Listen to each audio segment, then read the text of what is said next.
النهارده جايه لكم بتحليه حلوه جدا وبسيطه وسهله ومش هتاخد مننا وقت، وكمان مكوناتها صغيره جدا جدا. حاجه بسيطه كده وفي منتهى الجمال. سكرها مش كتير للناس برضو اللي ما بتحبش الحاجه مسكره قوي.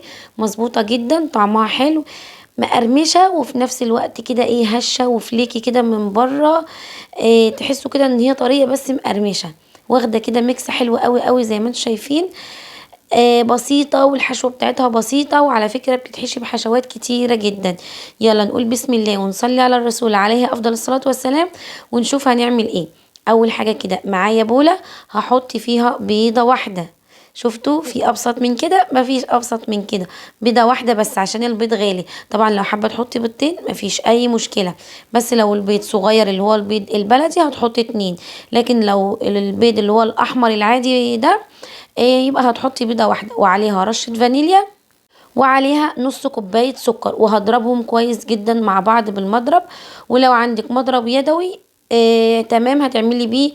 زي ما انا بعمل كده، عندك مضرب كهربائي هتعملي بيه. بعد كده نزلت عليها كده بكوبايه من الزيت، وهبدا برضو اضربهم كويس جدا. انا عاملاها بزيت علشان تعرفوا ان هي اقتصاديه. طب لو انت مش حابه تحطي زيت خلاص ممكن تحطي سمنه، ممكن تحطي زبده، بس الاول هتسيحيها شويه او تخليها بدرجة حرارة الغرفة كده، وتضربيها برضو كويس جدا بالمضرب. ممكن تعملي زيت على سمنة زي ما تحبي، بس انا جايبها لكم هنا بمكونات بسيطة خالص عشان دي اقتصادية كده واي حد يقدر يعملها. خلاص كده ضربنا السكر على الزيت على البيض وحطيناه كده على جنب. نيجي بقى للدقيق. هنا معايا بولة او طبق، او تجيبي العجان بتاعك كده وتحطي فيه 3 كوبايات من الدقيق وتنخليهم كويس جدا. طبعا لازم ننخل الدقيق لما بيتنخل بيبقى هش كده وبندخل فيه طراوه، وكمان ما يبقاش فيه اي تكتلات او اي حاجه. الدقيق هنا دقيق هنا عادي خالص اللي هو متعدد الاستخدامات او متعدد الاغراض. تمام، دخلت هنا زي ما انتم شايفين كده 3 كوبايات من الدقيق. هحط عليهم بقى معلقه كبيره من البيكنج باودر، وهحط رشة ملح صغيرة خالص، ذرة ملح حاجة كده على طرف صباعك كده. وبعد كده هقلب بقى الدقيق كده بالبيكنج باودر، هقلبهم كده كويس مع بعض، وبعد كده هنزل عليهم بالخليط اللي عملناه، وهبدأ بقى ان انا اقلبهم كويس كده مع بعض، وبعد كده هبتدي ان انا اعجنهم. عايزه اقولك لو هتستعملي سمنه او زبده تبقى بدرجه حراره الغرفه، والبيضه برضو تكون بدرجه حراره الغرفه. عايزاكم كده تيجوا تعملوا كيكه او تعملوا اي حاجه تخلوا يعني عندكم بيض كده في المطبخ، ما تحطوهوش في التلاجة. او لو البيض عندك في التلاجة هتعملي اي معجنات اي انواع من الكيكة، تبقي البيضة تطلعيها قبلها كده بساعة ولا حاجة عشان تاخد درجة حرارة المطبخ. تمام، علشان البيضة لما بتكون ساقعة يعني بتختلف كتير قوي قوي قوي في النتيجة بتاعة الحاجة اللي بنعملها. تمام، قلبت بقى كويس كده. هستغنى بقى عن المعلقة عشان خلاص كده المقادير يعني اتقلبت في بعضها، وهدعكها بايدي. انا هنا عجنتها بايدي كده شوية، لقيتها محتاجة سوائل تاني، فبضيف لها يا اما معلقة سمنة او شوية زيت.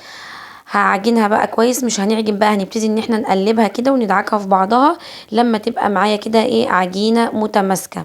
وبتقطميها كده بتتقطم، بتبقى عاملة زي عجينة البسكوت. بعد كده هقسمها يعني التلت والتلتين.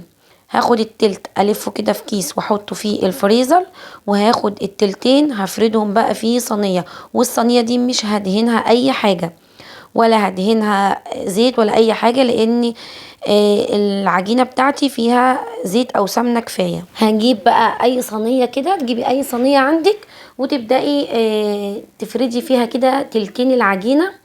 بايركس بقى، تيفال، ألمونيوم، اي صينية عندك. انا جبت الصينية اللي هي آه، اللي انتوا شايفينها دي كده، اللي هي بتتفتح دي. بس هضيف ليها ورقة كده من الزبدة. وعايزة اقول لكم ورق الزبدة ده اختياري، يعني انت هتحطي العجينة كده تفرديها في الصينية، وبعد كده هتشيلي مفيش اي مشكلة. تمام، هنا بقى قبل ما انا احط المربى كده، انا هنا حاطه مربى تين. طبعا تقدري تستخدمي فيها حشوه مربى التين، مربى فراوله، مربى مشمش، بتبقى جميله. وعايزه اقول لكم بتبقى احلى وطعمها حلو جدا جدا بمربى المشمش، لانها بتبقى مززه شويه فبتخلي طعمها حلو. طبعا تقدري تحطي اي حشوه تحبيها، هي اساسها المربى، ممكن تحطي فيها نوتيلا. تمام. ممكن تحطي مع المربى شويه مكسرات. الحشوه دي بقى لعبتك، والعبي فيها زي ما انت عايزه، وحطي اللي انت تحبيه. انا هنا استكفيت بمربى التين، ومربى التين دي انا اللي كنت عاملاها في البيت. بس قبل ما تحطي المربى شوكه كده وتخرمي العجينه علشان ما تقبش معاكي وهي في الفرن. هتخرمي كده العجينه كلها بالشوكه، وبعد كده تضيفي المربى وتسويها كلها. وعايزه اقولك وانتي بتفردي العجينه لازم تعملي حواف كده من جنب الصينيه للعجينه. يعني شايفين انا رافعه العجينه كده على حرف الصينيه من فوق، على جناب الصينيه، عشان طبعا الحشوه دي ما تخرجش بره العجينه وتتحرق. تمام كده. جبت بقى بعد ما فردت المربى، جبت تلت العجينه اللي انا كنت حاطاه في الفريزر، وبدات ابشره كده على المبشره. طبعا تقدري تقسميها، انا عملتها لكم قبل كده، هسيب لكم الفيديو ده في نهايه الشاشه، كنت عاملاها معاكم بطريقه تانية غير دي. اللي هو التلت التاني بناخده نعمله كده زي صوابع، ونروح نحطه كده داير ما يدور عليها يبقى عامل زي الشباك. هسيب لكم الفيديو ده في نهايه الشاشه. وممكن تعملوها بالطريقه دي، والطريقه دي في ناس كتير قوي بتعملها ومسمينها المبروشه، علشان بناخد حته العجينه وبنبرشها كده على الوش، فاهم، مسمينها المبروشه. فدي بقى ايه، في ناس بتقول عليها المبروشه، الناس بتوع زمان كانوا بيقولوا عليها الباستا فلورا، في ناس بيقولوا عليها مش عارفه ايه، مش عارفه ايه بتاعت الجبليه. يعني لو في حد بيشوفنا من الخليج يقول لنا كده هي ايه، مش عارفه ايه فيها حاجه، الجبليه او الجبل. تمام. او حجار القلعه، حجار القلعه حاجه زي كده. فيعني حبايبنا في الخليج بيقولوا عليها حجار القلعه. تمام. عندنا هنا المبروشه او الباستا فلورا. المهم هي كده خلاص خلصت معايا، هروح بقى ادخلها الفرن على الرف الاوسط، درجه حراره 200.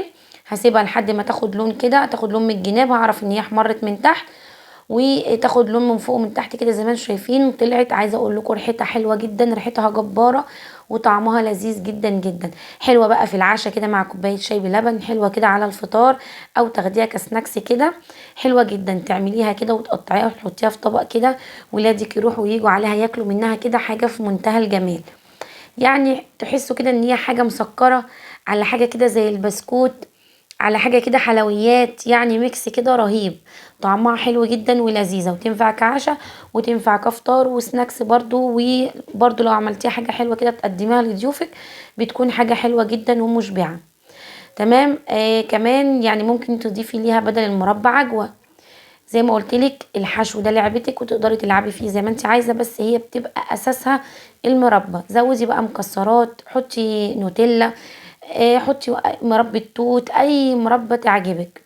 بصوا بقى انا قطعت منها القطع حلوه جدا، بتتقطع كده خرط زي ما انت عايزه، تقطعيها بقى مربعات، تقطعيها كده خرطه كده زي ما انا مقطعاها. عايزه اقولك ان في الاخر بتوصلي لطعم لذيذ جدا، وحاجه طعمها حلوه جدا زي ما انتم شايفين. يعني مقرمشه وفي نفس الوقت دايبه كده، مش معضمه ولا بتشد معايا ولا اي حاجه، ومكوناتها بسيطه وسهله. يلا بقى، لو الفيديو عجبك حطي لايك، ولو اول مره بتشوفيني انا عفاف ودي قناتي، اتمنى كده تاخديلك لفه في القناه وان شاء الله تعجبك، وتشتركي في القناه وتفعلي زر الجرس على كلمه الكل عشان يوصلك كل فيديوهاتي يا ست الكل. وبعتذر جدا عن صوتي لاني تعبانه شويه، فاسيبكم في رعايه الله. اتمنى منكم انكم تدعوا لي بالشفاء، واشوفكم في فيديو جديد على خير. مع السلامه.